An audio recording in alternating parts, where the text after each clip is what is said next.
स्वागत है आपका हमारे channel true crime story Hindi में। दर्शकों, हम यहाँ पर रोज क्राइम की सच्ची घटना लेकर आते हैं। आप पहली बार हमारे चैनल पर आए हैं तो कृपया चैनल को सब्सक्राइब जरूर करें। चलिए शुरू करते हैं आज की सच्ची घटना।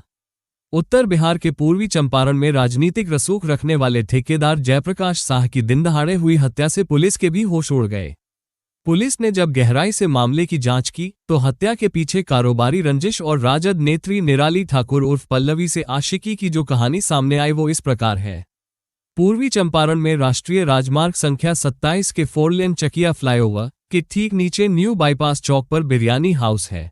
बात 16 मई 2022 के शाम की है। अंधेरा होने वाला था, तभी वहां एक एसयूवी आकर रुकी। उसमें बैठे खाने पीने के शौकीन ठेकेदार जयप्रकाश साह ने ड्राइवर राधेश्याम से कहा, अरे यादव, जोरों की भूख लगी है, जाकर मटन बिरयानी लेकर आ तो। जी मालिक, अभी लाता हूं, कहता हुआ उनका driver Radheshyam Yadav seat belt खोलने लगा। और हाँ, मटन का अच्छा पीस डलवाना। बोलना ठेकेदार साहब का है, मेरा नाम बताना या सिर्फ वहीं से गाड़ी दिखा देना, अपने लिए भी ले लेना। जयप्रकाश ने कहा, मैं नहीं खाऊंगा, आज मेरा सोमवार का व्रत है। ड्राइवर बोला, अरे शाम तो हो गई, कुछ मीठा खाकर उपवास तोड़ लो। और हाँ, पानी की बोतल अपने लिए, खीर और एक कोक ले लेना। ठीक है मालिक, कहता हुआ यादव बिरयानी हाउस में ऑर्डर दे आया। कुछ देर बाद ही गाड़ी में बिरयानी सर्व कर दी गई। यादव की कोक के साथ खीर भी आ गई। जयप्रकाश ने बिरयानी के अभी 2 से 3 निवाले ही लिए थे कि तेजी से आए बाइक पर सवार 2 लोगों ने उनकी गाड़ी पर दनादन गोलियां दागनी शुरू कर दी।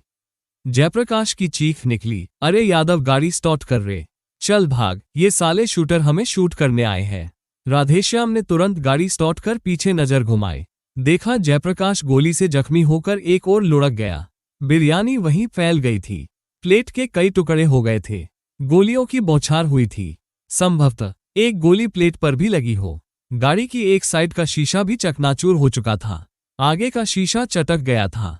इसी बीच एक गोली आगे के शीशे को भेदती हुई ड्राइवर की बांह को छूकर निकल गई थी। 2 गोलियां उसी तरह से फिर आईं। वो टकराती हुई उसके पैर में जा लगी। उसने गर्दन से होता हुआ अपनी बांह पर हाथ फेरा। हाथ पर खून लग गया। उस पर ज्यादा ध्यान दिए बगैर अपने मालिक को बचाने के लिए उसने गाड़ी स्पीड में मोतिहारी की ओर दौड़ा दी।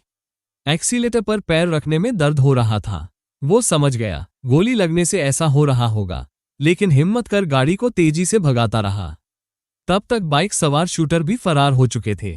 अपने जख्मों को भुलाकर राधेश्याम ने कुछ मिनटों में ही मोतिहारी के रास्ते एक प्राइवेट अस्पताल में गाड़ी पहुंचा दी थी।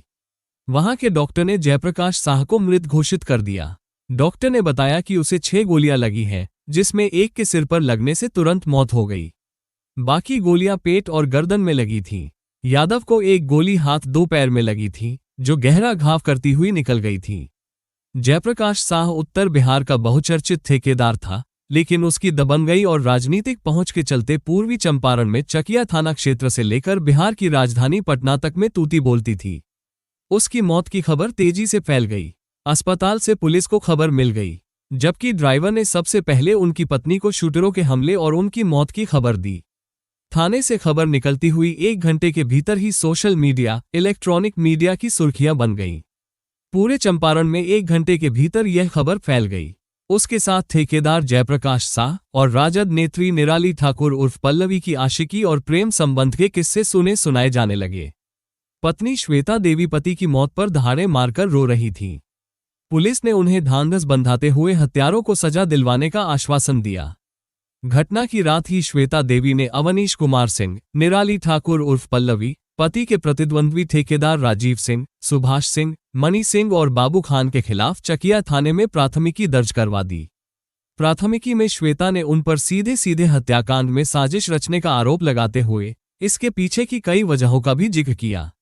दर्ज शिकायत के अनुसार ठेकेदार राजीव सिंह का चकिया टोल प्लाजा से पूरब एक हॉट मिक्स प्लांट है। जयप्रकाश साह और राजीव सिंह ग्रामीण कार्य विभाग में ठेकेदारी करते थे। दोनों प्रतिद्वंद्वी थे। राजीव सिंह को लगता था कि जयप्रकाश साह उसके दुश्मनों से मिलकर टेंडर मैनेज कर लेता है। एक घटना के अनुसार छतौनी के मठिया जरात निवासी मनी सिंह और सुभाष सिंह ने 2 साल पहले जयप्रकाश साह के लिए 5.5 करोड़ के ठेके का टेंडर मैनेज करवाया था। कमीशन के तौर पर उन्होंने 5.5 लाख रुपए की मांग की थी। जयप्रकाश साह 1.5 लाख रुपए दे चुका था। बाकी के पैसे के लिए उसे उनसे धमकी मिल रही थी। एक अन्य मामले में शहर में 7 कट्ठा जमीन पर कब्जे को लेकर बाबू खान से जयप्रकाश साह की दुश्मनी थी। बाबू खान ने इस मामले में राजीव सिंह, सुभाष सिंह और मणि सिंह के साथ मिलकर काम किया था।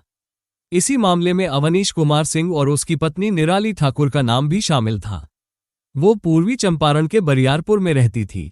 रिपोर्ट के अनुसार अवनीश सिंह को अपनी पत्नी निराली ठाकुर के साथ जयप्रकाश साह के प्रेम संबंध होने का संदेह था।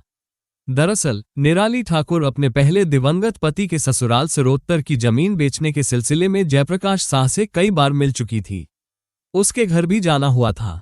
श्वेता देवी ने बताया कि अंतिम सांस लेने से पहले जयप्रकाश ने ड्राइवर राधेश्याम से घटना के दिन के ट्रैवलिंग प्रोग्राम को निराली और अवनीश द्वारा लीक करने की बात बताई थी। उनके द्वारा ही इसकी जानकारी साजिशकर्ताओं को दी गई थी। इसी शिकायत को ध्यान में रखते हुए चकिया और सदर डीएसपी ने मिलकर एक संयुक्त जांच टीम बनाई। टीम की सक्रियता से सभी आरोपियों की घटना के अगले रोज ही गिरफ्तारी हो गई। उनसे गहन पूछताछ के आधार पर जांच टीम ने 48 घंटे में ही हत्याकांड का खुलासा कर दिया। जांच में पुलिस ने पाया कि पूरे मामले की जड़ में जयप्रकाश के प्रतिद्वंद्वी ठेकेदारों से अदावत के अलावा निराली के साथ आशिकी और अवैध संबंध भी है। अपने तीसरे पति अवनीश सिंह के साथ दाम्पत्य जीवन गुजारने वाली निराली ठाकुर संदिग्ध चरित्र वाली समझी जाती रही है। पुलिस के अनुसार मृतक ठेकेदार जयप्रकाश साह के साथ उसके अवैध संबंध थे, जिसका अवनीश सिंह विरोध करता था। पुलिस का कहना है कि जयप्रकाश के विरोधियों ने इसी का फायदा उठाया और उसकी हत्या करवा दी। इस हत्याकांड में निराली और उसके पति का हाथ होने से इनकार नहीं किया जा सकता है। निराली ठाकुर की एक और पहचान राष्ट्रीय जनता दल के सक्रिय सदस्य की भी है।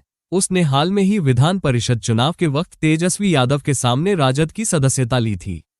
उसके बाद से वो विधानसभा 2025 की तैयारी में जुट गई थी, जिसमें जयप्रकाश से भी टिकट दिलवाने में मदद की उम्मीद लगाए हुए थी। निराली ने अपनी राजनीतिक पहचान को मजबूत करने के लिए फेसबुक पर तेजस्वी यादव के साथ अपनी तस्वीर लगा ली थी। उसके बाद से वो काफी चर्चा में आ गई थी। इस कारण भी वह हत्याकांड में संदिग्ध मानी गई।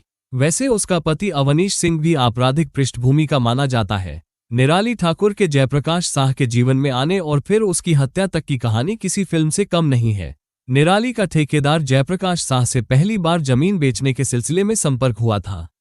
कभी भोजपुरी फिल्म में काम कर चुकी निराली ठाकुर अपना काम निकलवाने के लिए अक्सर राजनीतिज्ञ और नौकरशाहों के संपर्क में रहती थी।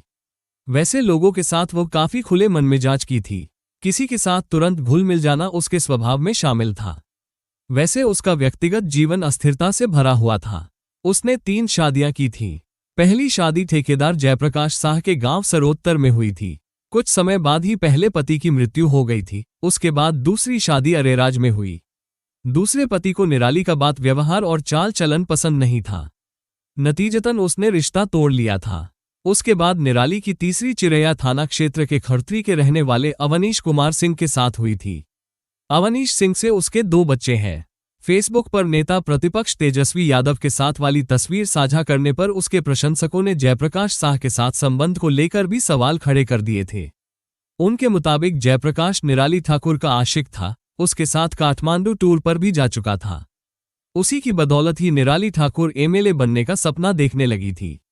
इससे पहले जयप्रकाश ने निराली को उसकी ससुराल सरोत्तर की जमीन बेचने में काफी मदद की थी। उसके बाद से पूर्वी चंपारण में जयप्रकाश साह और निराली ठाकुर एक दूसरे के करीब आ गए थे। निराली ठाकुर पति अवनीश सिंह की नाराजगी की परवाह किए बगैर जयप्रकाश साह के साथ निकल पड़ती थी। अवनीश सिंह जब विरोध करता तब दोनों मिलकर उसे धमकाते थे। निराली भले ही अपने तीसरे पति और 2 बच्चों के साथ रहती हो, लेकिन उसके करीबियों की माने तो जयप्रकाश साह उसे अपनी प्रॉपर्टी समझता था। इसमें निराली की भी सहमति थी। राजद की सदस्यता दिलाने में भी जयप्रकाश की भूमिका बताई जाती है। पूर्वी चंपारण के बरियारपुर में डीएवी मोड़ के पास निराली ठाकुर की किराना दुकान है। वहां जयप्रकाश साह की गाड़ी अक्सर रुकती थी। पुलिस की जांच के अनुसार जयप्रकाश के साजिशकर्ताओं के निशाने पर आने के पीछे निराली और उसके पति अवनीश की भूमिका महत्वपूर्ण थी। हालांकि साजिश 13 मई को ही भागलपुर सेंट्रल जेल और मुजफ्फरपुर में रची गई थी। भागलपुर जेल में बंद एक कैदी को बीते 13 मई को मोतिहारी कोर्ट में पेशी के लिए लाया गया था। पेशी के बाद लौटते समय वो मुजफ्फरपुर में ठहरा था। उसी दिन मुजफ्फरपुर से जयप्रकाश साह को धमकी मिली थी। इस आधार पर पुलिस टीम ने अनुमान लगाया कि मुजफ्फरपुर के ही शूटरों ने जयप्रकाश को गोली मारी होगी। बिहार में ठेकेदारी में वर्चस्व को लेकर होने वाला विवाद कोई नई बात नहीं है। इससे जयप्रकाश भी अछूता नहीं था। वो एक गिरोह के रास्ते का रोड़ा बना हुआ था। एक समय में जयप्रकाश साह खुद जेल में बंद रहकर एक गिरोह के लिए ठेकेदारी का टेंडर मैनेज किया करता था। उसकी यही भूमिका उसके प्रतिद्वंद्वी गिरोह के अपराधियों को नागवार गुजरी थी। इस तरह जयप्रकाश के विरोधियों की संख्या बढ़ गई थी, जबकि सच्चाई ये भी थी कि जयप्रकाश इन सबसे बेखबर रहता था। यही उसकी भूल बन गई थी। घटना के दिन वो पूर्वी चंपारण से राजधानी पटना के लिए रवाना हुआ था। मोतिहारी के मुहाने पर बरियारपुर में निराली ठाकुर की किराना की दुकान पर जयप्रकाश साह की गाड़ी रुकी थी। दुकान पर उस वक्त निराली का पति अवनीश सिंह था। उसने जयप्रकाश को लस्सी पिलाई। बातों बातों में जयप्रकाश ने बता दिया कि वो पटना जा रहा है और रास्ते में चकिया स्थित अपने हॉट मिक्स प्लांट पर भी जाएगा। पूर्वी चंपारण के डुमरिया घाट थाना क्षेत्र के सरोत्तर गांव के मूल निवासी जयप्रकाश साह की जब हैसियत बढ़ी तब मोतिहारी में छतौनी थाना क्षेत्र के छोटा बरियारपुर में रहने लगा था।